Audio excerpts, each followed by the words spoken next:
All right, guys, what's going on? Welcome in. So quick little practice squad update here. The Jets are slowly but surely filling names to their squad, but mainly it's been guys from training camp, guys from preseason. That's pretty much as expected because the Jets have already had hands-on experience working with them, and they obviously brought them to the team for specific reasons. But they finally added a player from another team, former 2021 third-round pick. Yeah, just a third-round pick a year ago. Chazz Surratt, linebacker. Not the biggest guy in the world, 6'1", 225, 230 pounds. But in spite of his size, he makes plays. He has a big-time motor. He's agile. He can move quickly from side to side. I like Surratt.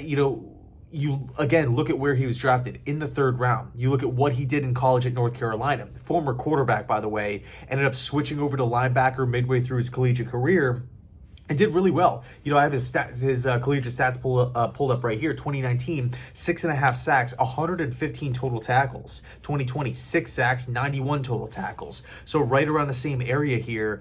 For a guy to be selected in round 3 and is already off the team, I know first gut instant reaction is like, man, bust.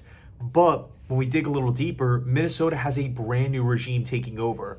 Brand new front office, brand new coaching staff. They're going to be guys that just simply don't fit the system, much like Denzel Mims in the whole Jets, situation, right? Productive at Baylor, looked pretty good his rookie year, a little promising. And then Mike LaFleur comes in, isn't really the best system fit, and not a starter, right? Not even like the go-to backup. So it's to add a guy like Surratt right now, I think he is a good fit for the 4-3 linebacker. Of course, it is the practice squad. We are looking at the linebacker room right now. C.J. Mosley, Quincy Williams, and Quan Alexander locking down the first 3 spots. I do think, though, in nickel packages, it's going to be mostly Mosley and Quincy, and then Quan would come in on the base 4-3.